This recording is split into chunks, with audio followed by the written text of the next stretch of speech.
요한계시록인데 5번째인데요. 오늘 원래 성탄주일이라 성탄절과 관련된 말씀을 전하면 좋은데 우리가 지금 요한계시록을 계속 설교하고 있고 또 이게 분량을 빨리 가지 않으면 해를 넘겨서 또 오래 갈 것 같아서 오늘 그냥 진행되는 대로 하던 대로 요한계시록 말씀을 전하고요. 우리 성탄절 감사 행사할 때 그때 성탄 말씀은 잠깐 전하도록 그렇게 하겠습니다. 요한계시록 5번째인데 오늘은 12장부터 16장 내용입니다. 지난주에 우리 6장에서 16장 구조를 잠깐 봤었는데요. 다 잊어버리셨죠? 잊어버리는 게 은혜입니다. 저한테는 여러분이 자꾸 잊어버리셔야 제가 자꾸 같은 말을 해도 또 새롭게 들리고 그래서 제가 또 필요할 것 같습니다. 그래서 간단하게 6장에서 16장 얘기를 잠깐 다시 한번 드리면 세 가지 심판이 있었습니다. 7인 심판이라는 게 있었고 그리고 7 나팔 심판이 있었고 그리고 이제 15장에서 16장은 7 대접 심판이 시작이 되는데 특이사항이 있었습니다. 몇 가지 특이사항 중에 하나는 다 좀 이렇게 비슷한 구조로 되어 있다는 겁니다. 7인, 7 나팔, 7 대접 전부 다 앞에 4가지는 자연계에 대한 심판이고 뒤에 3가지는 사람이나 혹은 사탄이나 이런 부분에 대한 그런 심판입니다. 그래서 4+3 혹은 4+1+1 이런 식으로 구분이 된다. 그래서 이게 그냥 되는 대로 쓰여진 게 아니라 상당히 정교하게 의미를 가지고 의도적으로 기록한 것이다. 그런 말씀을 드렸습니다. 또 하나 특징은 인과 나팔 심판에 중간에 추가된 말씀이 있었죠. 인 심판 얘기할 때는 7장이 추가되어 있었습니다.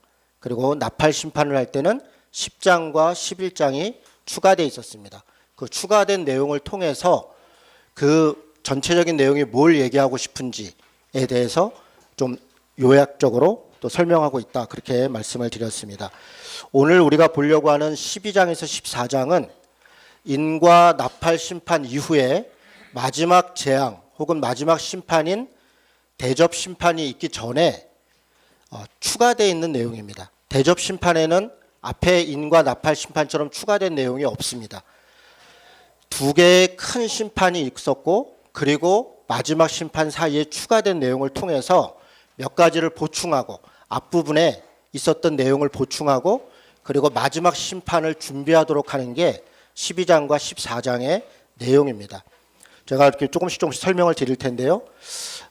요한계시록을 이렇게 꼼꼼하게 읽었거나 평소에 좀 봤던 분은 제가 이야기하는 말을 조금 그래도 이해할 수 있는데 오늘 여기 와서 아마 처음 듣는 분들은 저 또 무슨 소리를 하나 이렇게 좀 할 가능성이 있습니다. 저도 좀 걱정이 되는데 최대한 저도 이해하고 여러분도 이해할 수 있도록 그렇게 한번 전해보도록 하겠습니다.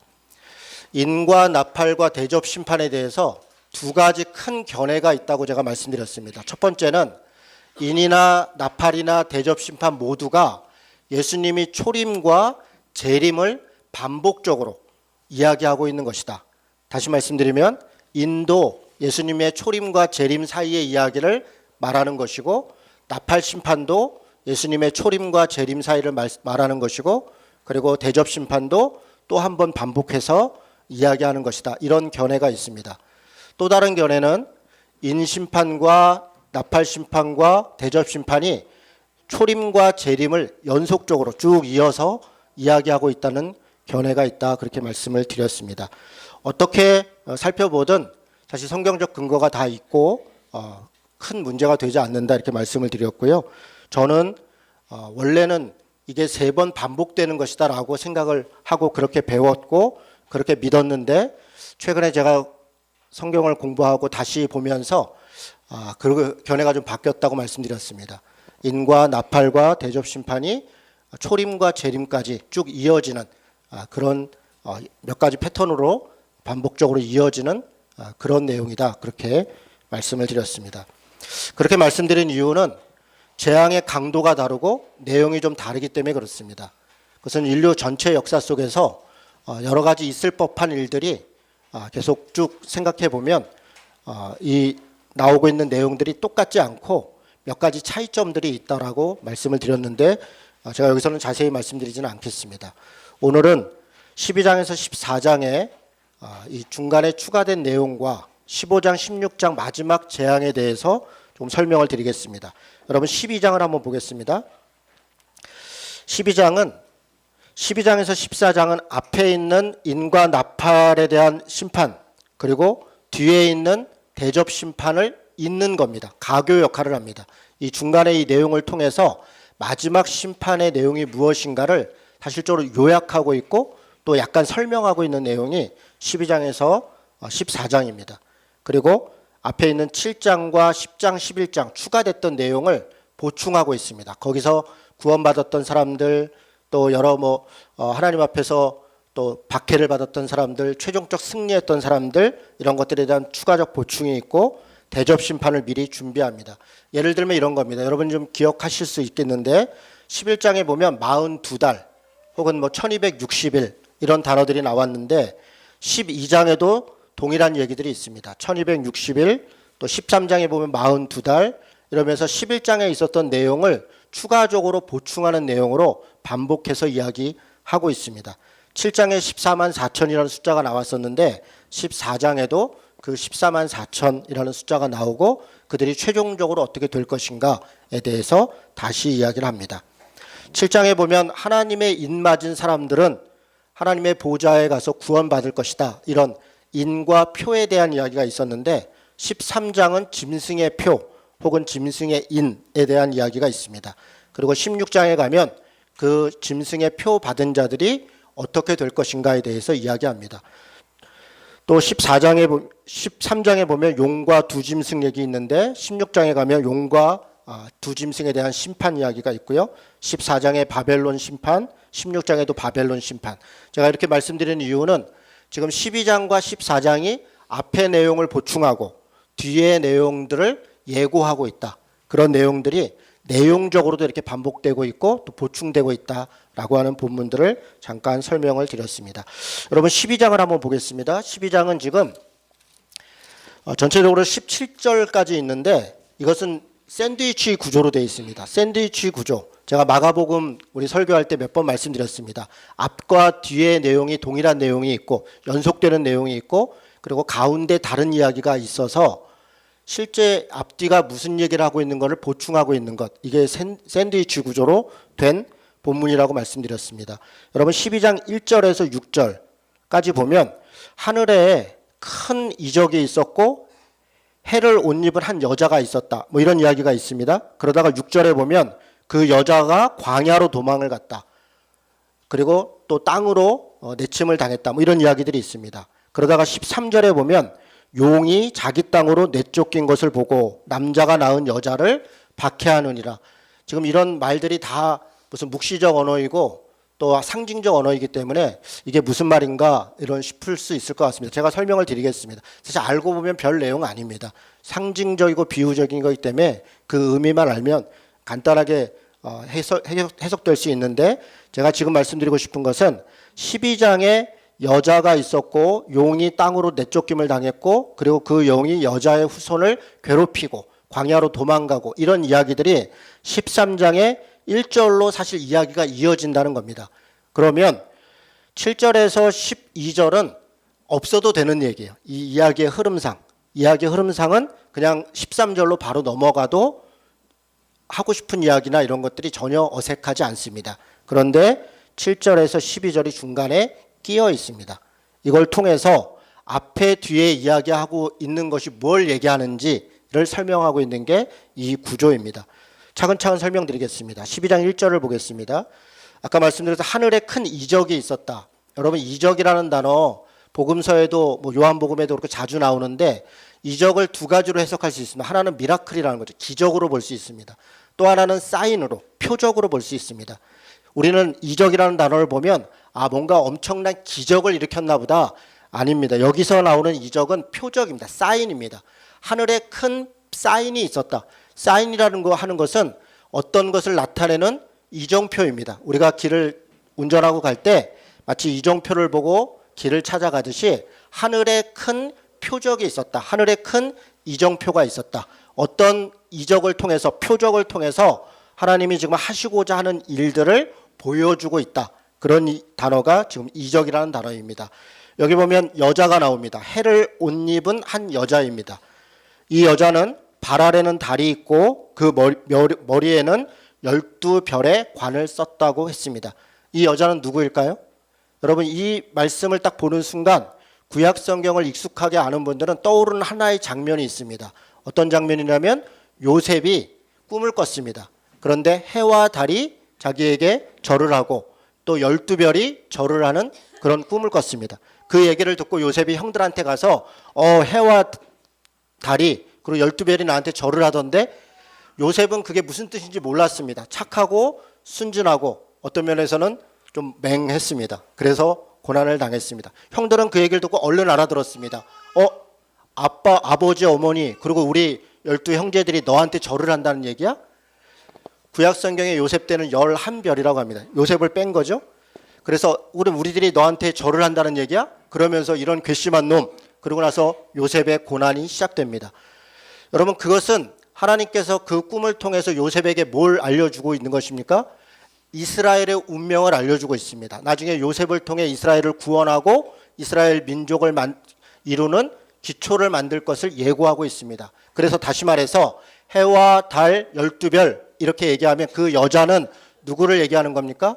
하나님의 백성, 이스라엘의 백성, 혹은 구약의 백성. 나중에 이 백성이 뒤로 가면 신약의 백성, 새 이스라엘로 이어지는 것입니다. 그래서 12장 1절의 여자는 어떤 특정한 어떤 사람을 얘기하는 것이 아니라 비유입니다. 뭐에 대한 비유입니까? 이스라엘. 다시 얘기해서 하나님의 백성에 대한 비유입니다. 하늘에 큰 이적이 있었습니다. 하나님의 백성이 있었습니다. 그런데 그 머리에 12별의 관을 썼고 이런 여자가 있었습니다. 그 여자가 아이를 배웠고 해산했고 아파서 애를 낳고 부르짖었습니다. 이스라엘 하나님의 백성이 낳은 아이가 누구입니까? 누굴까요? 예수 그리스도죠. 예수 그리스도를 낳았다라고 지금 이야기하고 있는 겁니다. 또 하늘에 또 다른 이적이 있어요. 지금 한 장면이 있었습니다. 여자가 있었는데 그 여자가 아이를 낳았어. 예수 그리스도를, 메시아를 그렇게 보내주시는구나 라는 이야기를 하고 있는 겁니다. 두 번째 또 다른 이적이 있습니다. 한 큰 붉은 용이 있는데 머리가 7이고 뿔이 10이다. 그 머리에 7 왕관이 있다. 이제는 이 내용 무슨 얘기인지 알겠죠? 뿔이 있고 또 관을 쓰고 이런 다 상징이라고 그랬죠. 뿔은 권세를 이야기한다 그랬습니다. 왕관을 쓰고 다니엘서의 7장에 나와 있는 이야기들을 사실 반복하고 있는 것입니다. 그래서 이것을 뿔은 몇 번째 뿔은 누구고 이런 식으로 할 이유가 하나도 없습니다. 7뿔이 있었다. 완전한 권세가 있었다. 이런 얘기입니다. 그런데 사실 완전한 권세가 아니라 하나님의 권세를 흉내낸 겁니다. 붉은 용이. 자, 붉은 용은 누군가? 아까 추가되어 있던 7절과 12절 사이에서 이 부분을 추가로 설명해 줍니다. 여러분 9절을 보겠습니다. 9절 같이 읽을까요? 자, 시작. 큰 용이 내쫓기니 옛뱀 곧 마귀라도 하고 사탄이라고도 하며 온 천하를 꿰는 자라. 지금 이 붉은 용이 누구라 그랬습니까? 용이 내쫓겼는데 옛뱀이다. 옛뱀 어디서 들었죠? 옛날 뱀. 언제 옛날 얘기하는 거예요? 에덴 동산 얘기하는 거죠. 에덴 동산에서 뱀이 여자를 속이고 혹은 또 사람을 속이고 그렇게 해서 타락하게 했었죠. 그 뱀이라는 겁니다. 마귀라는 겁니다. 그래서 이 붉은 용은 마귀, 사탄을 이야기하고 있습니다. 자, 다시 3절로 가보죠. 그렇게 뿔도 있고 왕관도 있고 하나님의 권세를 흉내내는 것 같은 그런 존재가, 그런 마귀가, 사탄이 4절에 보니까 그 꼬리가 하늘의 별 3분의 1을 끌어다가 땅에 던지더라. 용이 해산하려는 3분의 1의 별을 땅에 던지더라. 그 별은 영적인 존재들을 의미합니다. 자신이 따르던 무리들과 함께 이 나중에 뒤에 보면 땅으로 내쫓겼다. 자기도 함께 내어 쫓겼다. 그런 이야기를 하고 있습니다. 그리고 그 용이 해산하려는 여자, 아까 하나님의 백성, 하나님의 이스라엘이 아이를 낳는데 그 아이를 해코지하려고 합니다. 예수 그리스도의 사역을 방해하고 그를 죽이려고 하는 것이죠. 여자가 아들을 낳으니 이는 장차 철장으로 만국을 다스릴 남자라. 철장으로 만국을 다스릴 남자, 이사야에서 나온 표현이고 요한계시록 앞에도 여러 번 이야기했죠. 철장으로 만국을 다스릴 남자, 예수 그리스도를 이야기합니다. 그 아이를 하나님 앞과 그 보좌 앞에서 올려가더라. 예수님이 승천하신 이야기를 미리 예고적으로 얘기하고 있습니다. 그 여자가 광야로 도망갔고 1260일 동안 그를 양육하기 위하여 하나님께서 예비하신 곳에 있더라. 1260일, 42달, 한때, 두때, 반때, 3년 반. 이 내용이 뭐라 그랬습니까? 일정한 어떤 기간, 7이라고 하는 완전하지 않은 7의 반이죠. 3년 반이면 1260일 42달 다 3년 반입니다. 3년 반이란 3의 반이라고 하는 것은 7의 반입니다. 완전하지 않은 어떤 일정한 기간 동안 하나님께서 이 땅 가운데서 하나님의 자녀들이 양육받고 또 때로는 이 땅 가운데서 하나님의 사람들 또 땅에 있는 사람들이 고난과 환난 가운데 있는 것들을 일정한 기간을 허락하고 있다라고 하는 의미가 42달, 1260일, 한때, 두때, 반때 이런 이야기라고 말씀드렸습니다. 어려운 내용이 있나요? 다 알겠죠? 그냥 한마디로 얘기하면 별로 복잡할 게 없습니다. 하나님의 사람 예수를 낳았고 그런데 사탄은 쫓겨나면서도 그들을 박해하고 있고 그래서 그런 영적 싸움이 진행되고 있구나. 지금 그 이야기를 하고 있는 것입니다. 자, 그리고 다시 13절로 한번 가보겠습니다. 이어서 용이 자기 땅으로 내쫓겼습니다. 그리고 남자가 낳은 여자를 박해하는지라. 그 여자가 큰 독수리의 두 날개를 받아 광야 자기 곳으로 날아가 거기서 그 뱀의 낫을 피하여 한때 두때 반때를 양육받으며. 이 말도 사실 별로 복잡할 게 없습니다. 독수리가 데리고 갔다라고 하는 것은 광야에서 우리가 신명기라든가 민수기에서 광야를 지난 다음에 그들이 뭐라고 고백하냐면 하나님이 마치 독수리가 품에 안고 자기 새끼를 품에 안아서 옮기는 것처럼 그렇게 우리를 보호했다.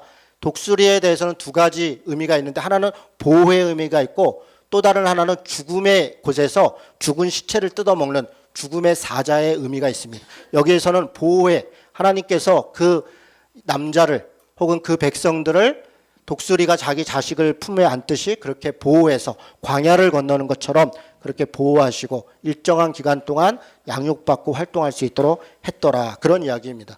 여자의 뒤에서 뱀이 그 입으로 물을 강같이 토하여 여자를 물에 떠내려가게 이렇게 해코지하려고. 강, 바다 이거는 다 구약성경 요한계시록에서는 다 죽음의 공간, 사탄의 세력입니다. 바다에서는 죽음이 시작됐고 그래서 바다에서 짐승이 나오고 바다에서 용이 나옵니다. 이런 걸 통해서 억압하고 때로는 공격하고 이렇게 전쟁을 시작하는데 땅이 마치 고라의 자손들을 땅이 꺾인 것처럼 땅이 그들을 보호하더라. 하나님께서 그들을 보호했다. 그런 이야기를 하고 있는 겁니다. 자, 중간에 삽입된 내용을 잠깐 보겠습니다. 7절부터 앞뒤의 내용은 그런 내용이고요. 가운데 있는 내용은 이것에 대한 전체적인 얘기를 다시 한번 합니다. 하늘에 전쟁이 있었는데 미가엘과 그의 사자들이 용과 더불어 싸울세 용과 그의 사자들도 싸우나 이기지 못하여 다시 하늘에서 그들이 있을 곳을 얻지 못한지라. 하늘에서 참소하는 자 또 거짓말하는 자 혹은 하나님을 대적하는 자 사탄과 그를 따르던 세력들이 하나님께 대적했지만 하나님께서 미가엘 천사를 통해서 그들을 징계하셨고 그들을 내쫓았다라고 이야기하고 있는 것입니다. 그리고 그 용이 내어 쫓겼다. 자, 10절에 보니까 내가 들으니 하늘에 큰 음성이 있는데 이제 우리 하나님의 구원과 능력과 나라와 또 그의 그리스도의 권세가 나타났으니 우리 형제들을 참소하던 자 곧 우리 하나님 앞에서 밤낮 참소하던 자가 쫓겨났다. 사탄은 두 가지 특징이 있다고 이야기합니다. 또 하나는 9절에 보면 온 천하를 꿰던 자다. 꿰다는 건 거짓말한다는 것입니다. 온 천하에 거짓말을 하고 자신이 하나님인 것처럼 혹은 다른 사람들이 하나님의 따르는 것을 따르지 못하도록 거짓말하는 자, 그것이 사탄의 모습입니다. 또 하나는 참소하는 자다. 마치 욥기에서 사탄이 하나님께 욥을 참소하잖아요. 자, 이런 저 그렇게 훌륭하다더니 뭐 만나보니까 별거 아닌데요. 저의 죄를 하나님이 물으셔야 정의로운 거 아닙니까? 이런 식으로 참소하는 거죠. 사탄은 우리를 끊임없이 거짓말하고 우리에게 흠을 잡고 그걸 통해서 하나님 앞에 참소하는 자입니다. 서로 이간질하는 자, 그런 자가 내어 쫓겼다. 다행인 것은 그런 자가 하늘에 있는 것이 아니라 땅으로 내어 쫓겼다는 것입니다. 하늘의 권세를 그 악한 존재들이 조금도 침해할 수 없다는 이야기입니다. 11절 말씀은 같이 읽겠습니다. 자, 시작. 또 우리 형제들이 어린 양의 피와 자기들이 증언하는 말씀으로써 그를 이겼으니 그들은 죽기까지 자기들의 생명을 아끼지 아니하였도다. 땅으로 쫓겨난 용을 따르는 귀신과 또 땅에 속한 사람들은 끊임없이 하나님의 사람들을 참소하고 거짓말하고 꾀고 하는 일들을 합니다. 그런데 11절에 보니까 뭐라고 되어 있습니까? 우리 형제들이 예수를 믿고 예수를 따르는 그 하나님의 자녀들이 어린 양의 피와 자기들이 증언하는 말씀으로, 두 가지입니다. 하나는 예수 그리스도의 피와 또 하나는 하나님의 말씀, 우리가 증거하는, 우리가 따르는 그 말씀으로써 그들을 이겼다 얘기합니다. 그들은 죽기까지 자기들의 생명을 아끼지 않았다. 예수 그리스도의 피와 하나님의 말씀을 가지고 죽기까지 그 싸움을 함을 통해서 이겼다는 것입니다.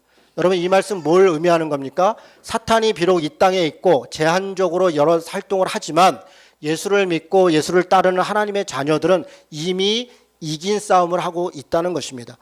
여러분, 가끔 우리가 소위 영적인 은사, 영적인 어떤 집회를 한다는 분들이 귀신이 우리를 해코지하고 귀신이 우리의 삶을 마치 망가뜨릴 수 있는 것처럼 이야기해서 그것을 가지고 불안감을 또 어떤 공포감을 끌어내서 자신들의 집회에 참여하도록 하고 또 병 고치거나 어떤 예언하거나 이런 은사를 통해서 여러 가지 재물을 빼앗거나 건강을 해칠 정도로 또 일상의 삶을 살지 못할 정도로 온전히 예배당에서 살도록 하는데, 여러분, 저는 그것은 어리석은 것이라고 생각합니다.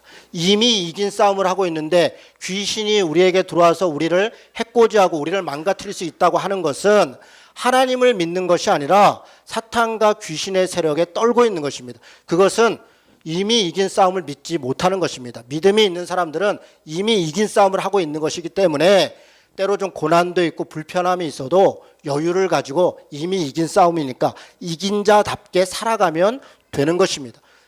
무엇으로 이긴다고 얘기했습니까? 어린 양의 피와 하나님의 말씀으로. 결국 우리가 계속 끊임없이 우리 자신을 돌아봐야 될 것은 사탄이, 귀신이 우리를 어떻게 해코지할 것인가, 그걸 두려워하고 그런 집회와 그런 기도와 그런 은사를 따라갈 것이 아니라 예수 그리스도의 피를 따라가고 그 은혜를 우리가 마음으로 믿고, 그리고 나머지 하나 남은 것은 하나님의 말씀을 끊임없이 공부하고 그 말씀으로 검을 삼아서 사탄과 귀신을 내어 쫓고 이 땅 가운데 하나님의 뜻을 따라 살아가는 것입니다. 하나님의 말씀을 더 열심히 따르고 배우고 쫓아가는 것, 그게 유일하게 우리 그리스도인들이, 이긴 자들이 행하는 것, 해야 할 것이다라고 성경이 이미 우리에게 말씀하고 있는 것입니다. 12절에 보니까 그러므로 하늘과 그 가운데 거하는 자들은 즐거워하라.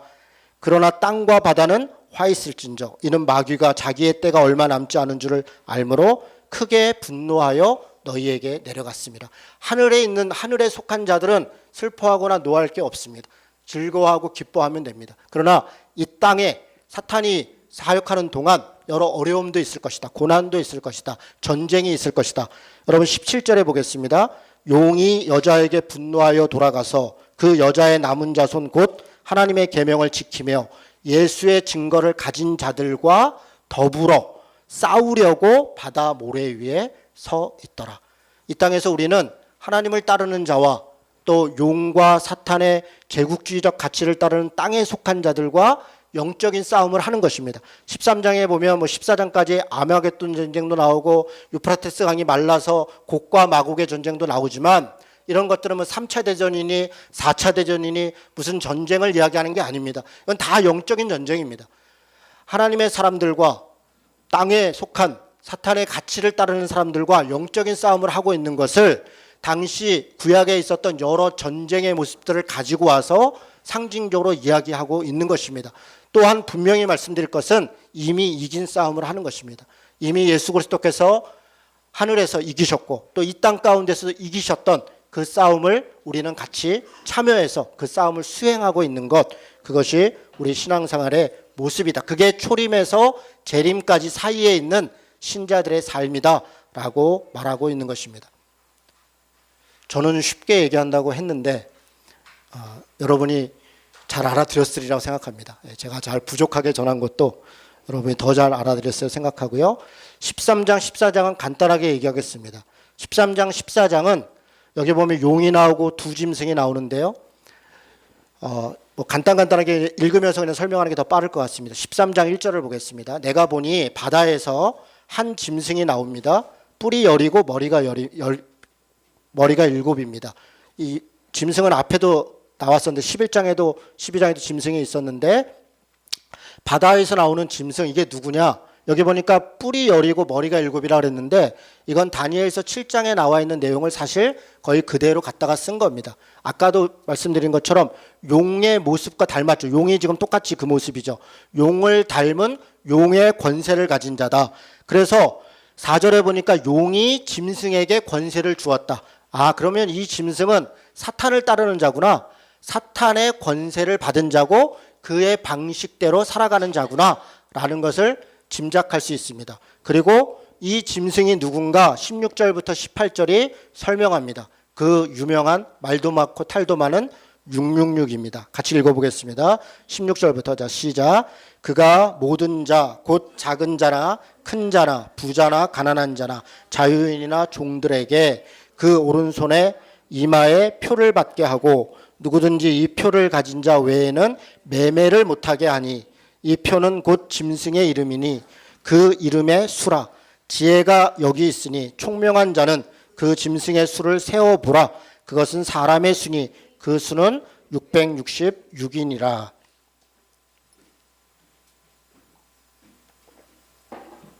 제가 예전에 데이비드 차라는 사람의 집회에 참석한 적이 있습니다. 제가 대충 어떤 이야기를 하는 사람인 줄 알기 때문에 그 사람이 마지막 사인이니 마지막 뭐 전쟁이니 이런 책들을 썼는데 바코드가 혹은 베리칩이 666이라고 주장하는 사람입니다. 그런 사람의 집회에 제가 참여할 일이 없는데 한 장로님이 저한테 메시지를 보내서 간곡하게 좋으니까 와봐라 그러면 당연히 안 갔을 텐데 자기가 잘 모르겠는데 지금 주변에 있는 장로님들과 목사님들이 이 집회에 참여한다고 하니 목사님이 좀 와서 이게 어떻게 봐야 하는지 좀 듣고 저한테 설명을 좀 해주시면 좋겠다. 굉장히 제가 진심이 어린 이야기이기 때문에 그분을 생각해서 그냥 참석을 했습니다. 참석하고 정말 절반 정도 참여하고 그냥 나왔습니다. 너무 한심해서. 정말 한심했어요. 제가 이렇게 한심하다고 얘기할 정도로 한심합니다. 데이비드 차라는 사람은 마치 그냥 직통 계시를 받고 있는 사람처럼 이야기를 하고 심지어는 자기 애인하고 헤어질 때도 하나님이 안 헤어지니까 뭐 이러저렇게 해서 결국 헤어지게 했다는 등 어디다 투자를 하라고 해서 했더니 돈을 벌었다는 등 뭐 이런 얘기로 그냥 점철을 합니다.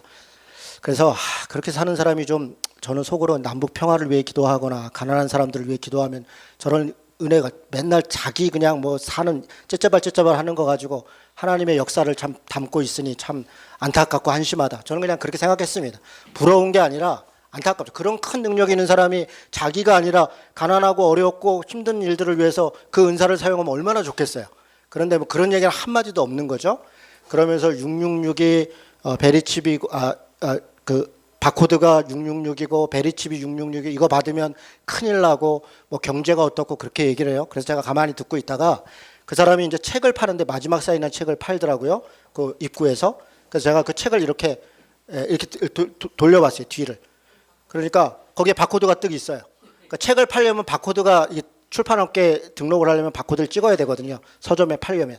그리고 제가 중간에 쓱 나와가지고 책 파는 사람한테 이거 바코드가 666이라며요. 그랬더니 이번에 가만히 있어요. 그래서 이런 엄청난 사탄의 증표를 여기서 팔고 있으면 당신들이 지옥 가지 어떻게 하려고 그러냐고. 그랬더니 이 양반이 책을 팔려면 나라가 뭐 어쩌고. 다른 사람들도 다 그래요. 다 그래서 베리칩 받고 바코드 쓰고 하는 거예요. 이게 이 바코드 이런 걸 받고 안 받고가 구원을 받으면 믿음으로 예수 믿으면 구원받는다 그러더니 바코드를 받으면 뭐 구원을 뭐 못 받고 뭐 안 받으면 어쩌고. 도대체 바코드가 믿음이냐고. 제가 그러면서 너무 어처구니가 없어서 와서 나중에 카톡으로 그 장로님한테 그냥 다른 얘기 안 하고 그 마지막 사인한 책에도 바코드 있더라고. 그 얘기만 그냥 보냈어요. 그랬더니 장로님이 알아듣겠다고 하시더라고요. 여러분 이런 한심한 집회에 인천에서 있었습니다. 인천에 있었던 장로, 집사, 권사 또 목사들 300명 가량이 모였더라고요. 그 사람이 무슨 말 할 때마다 아멘 아멘 해가면서 얘기하는데 저는 정말 어처구니가 없었습니다. 도대체 우리 신앙이라는 게 뭘까? 어저께 정광훈 씨와 관련된 그 시사 직격을 보면서 저는 내용을 알고 있으면서도 영상으로 보니까 더 답답한. 제 아내는 제한테 얘기는 들었지만 그런 거 처음 봤죠. 아내가 그걸 다 보더니 정말 미친 것 같다고. 정말 자기는 너무나 이해가 안 간다고. 그 말도 안 되는 소리, 심지어는 하나님에 대하여 모독하고 예수 믿는 사람들 자체 스스로의 권위를 무너뜨리고 하나님의 말씀을 조롱하고 목사라고 하는 사람이 그렇게 이야기하고 있는 것을 아멘하고 따른다는 것은 도대체 이해할 수가 없습니다. 도대체 이해할 수가 없어요. 그래서 뭘 믿고 있는 것인가 한심하기 이를 데가 없습니다. 여러분 666이 뭡니까? 여기 다 써 있잖아요. 뭐 복잡한 게 하나도 없어요. 누구에게나 표를 받는데 그 표는 매매하는 데 필요한 것이다. 그러니까 이거는 경제적인 것과 관련된 거구나. 그 표는. 자, 그리고 뭐라고 했냐면 이 표는 짐승의 이름이다. 이 표가 이름이구나. 그러면 그 짐승이 뭐라는 걸 알려주는구나. 근데 그 짐승의 이름이 수다. 숫자로 돼 있다는 얘기구나. 그렇게 다 써 있잖아요. 제가 뭐 다른 얘기 하는 게 하나도 없잖아요. 그죠? 그리고 뭐라고 얘기해? 지혜가 있는 사람은 알아들을 사람은 알아들어라. 총명한 사람은 그 짐승의 수를 세어봐라.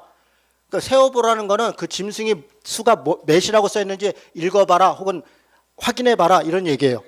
아까 짐승의 이름이 숫자라 그랬으니까 숫자로 이름을 표기했다는 거구나. 그래서 지혜 있는 사람은 그 숫자를 정확하게 보고 그가 누구인지 어떤 존재인지 좀 정확히 똑바로 봐라. 지금 그렇게 얘기한 거예요. 그것은 사람의 수다. 사람을 나타내는 수라는 거구나. 그의 수는 몇이라고요? 666이다. 그 사람은 666이라고 말하는 거구나. 그러면 666을 이게 뭔가만 알면 되는 거잖아요. 666을 왜 얘기했는가? 히브리어하고 헬라어는요, 그리스어는 숫자가 없어요. 로마자처럼 우리나라처럼 1, 2, 3, 4 이런 게 없습니다. 히브리어나 헬라어는 그냥 그 알파벳이 숫자예요. 알파벳. 베르트니, 베르시트니, 뭐니 이렇게 여러 그 알파벳들이 있어요. A, B, C, D처럼. 그것이 숫자를 나타냅니다. 그리고 그 숫자들이 조합해서 예를 들어 70 몇 그러면 요 숫자에 해당하는 알파벳, 요 숫자에 해당하는 알파벳을 놓으면 그걸 사람들이 읽을 때 72로 읽고 그것은 그런 얘기구나 이렇게 말하는 겁니다. 이걸 게마트리아라고 합니다. 이런 식의 수분법을 이 문자를 수로 보여주는 걸 게마트리아라고 그러는데 666 혹은 616 계산법에 따라 조금 차이가 있는데요. 이건 다 네로를 얘기하는 겁니다. 네로 황제를 얘기합니다. 네로 황제는 이때는 죽었죠. 근데 왜 네로 황제를 얘기합니까? 네로는 당시에 이때는 도미티아누스 황제 때입니다. 도미티아누스 황제 때 사람들이 갖고 있는 두려움은 네로가 다시 환생하는 겁니다. 네로가 가장 잔혹한 사람이었고 가장 잔혹하게 유대인들만 죽였던 게 아니라 로마 시민들에 있어서도 피가 강을 잃을 정도로 수많은 사람을 죽이고 자기 스스로가 자살했던 사람입니다. 그런데 요한계시록은 당시에 있었던 네로가 했었던 그 잔인한 행동들 또 심지어 그 제국주의적 착취와 억압과 또 그걸 통해서 경제적인 것들을 장악했던 것들을 이야기하고 있는 겁니다. 네로를 대표로 한 황제 제도 혹은 제국주의적 제도를 이야기합니다. 돈과 권력으로 뭔가를 매매하도록 하고 또 거래하도록 하는 것. 당시 이 시대에는 황제를 따르지 않으면 경제적인 어려움이 있는 것이에요. 바로 그런 이야기를 하고 있는 것입니다. 그 표를 받지 않으면 매매하기가 어려울 것이다. 황제를 숭배하지 않으면 혹은 황제를 따르는 경제적 가치를 따라 살지 않으면 경제적 삶에 살아갈 수 없을 것이다. 그런 이야기입니다.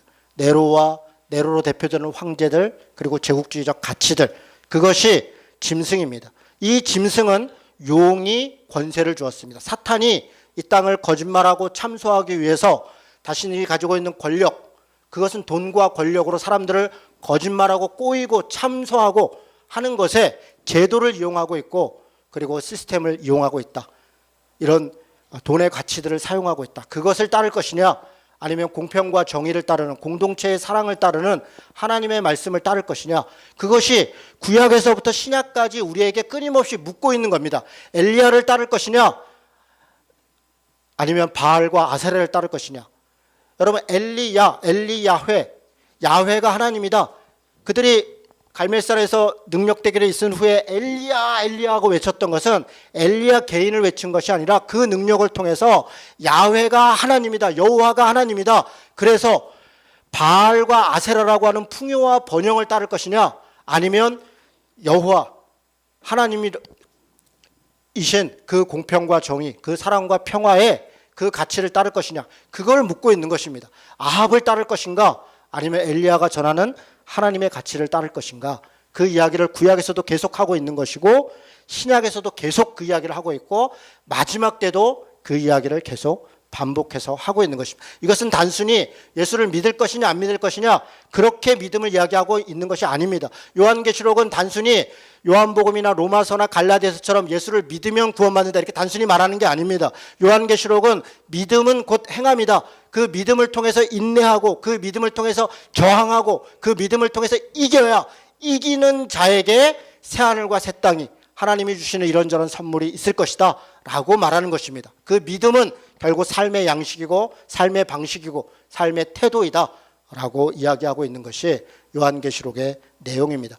용은 끊임없이 자신을 따르는 권세를 가지고 사람들을 유혹합니다. 여기 첫 번째 짐승, 이 짐승은 로마입니다. 로마의 제국적 권세에게 그들에게 5절에 보니까 42달 동안 일할 권세를 주었다. 일정 기간 동안 그런 제국이, 그런 나라들이 예수님이 초림하고 재림하시는 동안 이 땅 가운데 기승을 부릴 것이고 일정한 권세를 가지고 역할을 할 것입니다.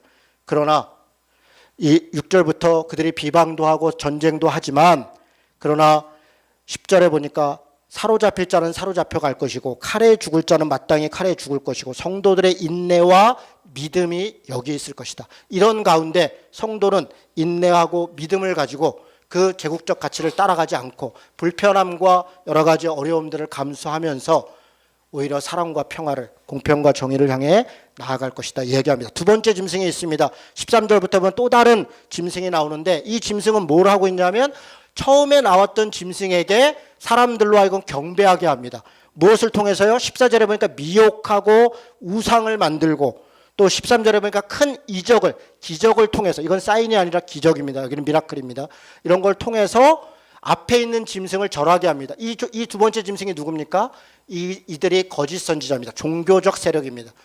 정치적 세력을 종교적 세력이 그들을 추앙하면서 지지하면서 정치를 이념으로, 정치적 이념을 종교화하면서 오히려 정치적 어떤 이념을 신앙처럼 절하게 하고 그것을 따르게 하고 그것이 마치 그것만이 하나님의 뜻인 것처럼 이야기하는 것, 그것이 거짓된 선지자들의 역할이라는 것입니다.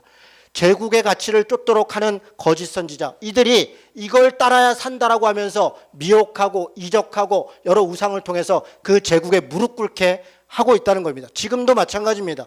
지금도 어떤 종교는 혹은 목사라고 하면서 어떤 사람들은 어떤 정치적 이념을 가지고 그것만이 마치 하나님의 뜻인 것처럼 정치인 어떤 사람만을 찍어야만 하나님의 뜻이 쫓아간다는 것처럼 그렇게 생각하는 것은 정치를 종교화하는 것입니다. 그들에게 있어서 하나님이 신앙의 대상이 아니라 정치가 신앙의 대상이 돼버린 것입니다. 하나님은 그냥 이용하는 것뿐입니다. 말씀을 이용하는 것뿐인 것입니다. 그래서 제가 그 시사직격에서 인터뷰할 때 PD한테 그렇게 얘기한 것입니다. 지금 전병욱 씨의 가장 큰 잘못은 정치를 종교화하고 있는 것이다. 이념을 종교화하고 있는 것이다. 더 안타까운 것은 하나님이라고 하는 교회, 찬송가, 기도라고 하는 종교적인 것을 가지고 정치를, 특정 정당을, 특정 정치인을 혹은 자기 스스로를, 정치적 가치를 종교화한 것이다. 이것이 가장 무서운 것이다. 여러분, 종교적 우리 신념, 종교적 믿음은 우리의 생명을 던지기까지, 순교의 각오에까지 그렇게 싸우고 그렇게 지키는 것 아닙니까? 그런데 정치를 위해서 종교를 이용하면 신앙인들이 정치를 가지고 목숨을 거는 그런 어리석은 일들이 벌어지는 것입니다. 여러분, 이것이 정확히 666과 같은 일들이 벌어지는 것이, 이런 것들이 이 땅 가운데도 있을 것이, 과거에도 있어 왔고 지금도 있는 것이고 앞으로도 있는 것입니다. 여러분, 14장 우리가 오늘 읽었던 마지막 본문을 보겠습니다. 마지막에 보니까 18절에 보니까 또 다른 천사고 둘째 천사가 그 뒤를 따라 말하되 무너졌도다 무너졌도다 큰 성 바벨론이요. 여러분, 바벨론이 큰 성입니다. 옛날에 무너졌죠. 그러나 지금 왜 바벨론을 얘기하면 이게 로마를 얘기하는 겁니다. 이들에게 있어서 로마라고 지금 바로 이야기, 묵시적인 언어니까 로마를 직접 언급할 수 없습니다. 네로도 직접 언급할 수 없습니다. 그러나 비유적으로 얘기합니다. 그들에게 있어서 제국주의의 가장 대표는 자기들을 무너뜨렸던 바벨론입니다. 그들에게 있어서 바벨론은 큰 성이에요. 권력과 힘과 거대함을 자랑하는 것입니다. 세속적 가치라는 건 그런 것입니다. 여러분, 저는 우리 한국교회에서도 동일한 것을 봅니다. 마치 올림푸스의 제우스를 쫓아가듯이 올림픽을 하면 올림픽의 가치는 더 빨리, 더 크게, 더 높이 아닙니까? 이것은 제우스의 가치입니다. 더 크고, 더 빠르고, 더 높이. 그래서 누군가를 이겨야 되고 누군가를 이겨서 자기가 금메달을 따고 자기가 승리해야 되는 것, 이것이 정확하게 제국적 가치입니다. 그러나 성경의 가치는 더 낮고, 더 작고, 더 사랑하고, 더 섬기고, 더 낮은 곳으로 가는 것, 더 내려놓는 것, 그것이 성경의 가치입니다. 그래서 예수님도 십자가를 지신 것이고, 그래서 우리에게도 십자가를 지고 따라오라고 이야기하고 있는 것입니다. 큰 성 바벨론, 성은 크고 거대한 것으로 우리를 유혹합니다. 이것이 제국주의적 가치입니다. 우리가 더 성공해야 되고 더 많은 걸 가져야 하고 더 많은 걸 누려야 한다고 우리를 끊임없이 유혹합니다. 그러나 그 큰 성 바벨론은 한순간에 무너집니다. 한순간에 무너지는 것입니다. 하나님께서 경고하고 있고, 우리가 이 땅 가운데 살아오는 동안도 사실 많이 보았습니다. 굉장히 대대한 기업들이, 엄청난 권력과 돈을 가졌던 사람들이 한순간에 무너지는 것을 우리는 많이 보았습니다. 여러분, 무너질 때는 서서히 무너지지 않습니다. 한순간에 무너지는 것입니다. 왜 그렇습니까? 무너지는 줄도 모르고 교만하기 때문에 그렇습니다. 이미 무너지고 있는데 자기 스스로 무너진 줄도 모르고 있기 때문에 자기가 무너졌다는 걸 아는 순간은 마치 한순간에 깨닫는 것입니다. 자, 이렇게 용과 짐승과 거짓을 따르던 자들은 한순간에 무너질 것입니다. 9절에 보니까 그들을 따랐던, 짐승과 그의 우상에 경배하고 이마야 손에 표를 받았던 자들도 무너질 것이다. 10절에 보니까 그들이 불과 유황의 고난을 받을 것이고 쉼을 얻지 못할 것이다. 영원한 지옥에 들어갈 것이다. 영원한 고난을 당할 것이다. 이 땅에서는 용을 따르고 이 땅에서는 짐승을 따르면서 뭔가 권력을 갖고 돈을 갖고 안락과 편안을 누린 것 같으나, 그러나 영원한 지옥이 있다는 것입니다. 그것을 우리에게 분명히 깨닫도록 하고 있습니다. 반면 12절에 보니까 12절 13절 다시 읽겠습니다. 같이 읽습니다. 자, 시작. 성도들의 인내가 여기 있나니 그들은 하나님의 계명과 예수에 대한 믿음을 지키는 자니라. 또 내가 들으니 하늘에서 음성이 나서 이르되 기록하라. 지금 이후로부터 주 안에서 죽는 자들은 복이 있도다 하시매 성령이 이르시되 그러하다. 그들이 수고를 그치고 쉬리니 이는 그들의 행한 일이 따름이라 하시더라. 반면 그 용과 짐승을 따르지 않고 인내와 믿음으로, 믿음만이 아니라 인내도, 여러분 왜 믿음만 아니고 인내를 얘기합니까? 어려움이 있기 때문에 그렇습니다. 참소하는 자, 거짓말하는 자가 우리의 삶을 끊임없이 괴롭히고 이런저런 어려움 가운데에서 자신의 가치를 선택할수록 그렇게 합리화하도록 우리를 유혹한다는 겁니다. 그게 어렵습니다. 그걸 견딘다는 게 쉽지 않습니다. 그래서 인내해야 되는 것입니다. 그 인내와 믿음을 지킨 자들, 그래서 그 행함을 지키고 그렇게 간 사람들에게는 하나님께서 쉼을 줄 것이다. 영원한 천국에 이르게 할 것이다. 그렇게 말하고 있는 겁니다. 말씀을 마치겠습니다. 여러분, 누구를 따를 것인가? 성경은 우리에게 끊임없이 얘기합니다. 창세기부터 계시록까지 똑같은 이야기를 하고 있습니다. 사탄을 따를 것인가? 하나님을 따를 것인가? 우리는 사탄과 하나님 그러면 우리가 와서 예배 드리면 되는구나. 다른 종교 믿지 않으면 되겠구나. 여러분, 그렇게 단순한 얘기가 아닙니다. 여러분, 사탄을 따를 것이냐 하나님을 따를 것인가, 삶의 모습을 선택하라는 것입니다. 하나님을 따르는 사람답게 살 것인가, 사탄을 따르는 그 욕망대로 살 것인가, 그것을 우리에게 끊임없이 묻고 있고, 그리고 하나님을 따르기로 선택한 자들에게 하나님의 성령이 그 길을 따라갈 수 있도록 우리와 함께 하실 것이다. 우리를 지키실 것이다. 그 인내와 믿음 가운데 우리가 그 길로 나아갈 수 있도록 우리를 도우실 것이다. 그렇게 약속하고 말씀하고 있는 것입니다. 이 믿음으로 사시기를 주님의 이름으로 축원합니다. 아멘.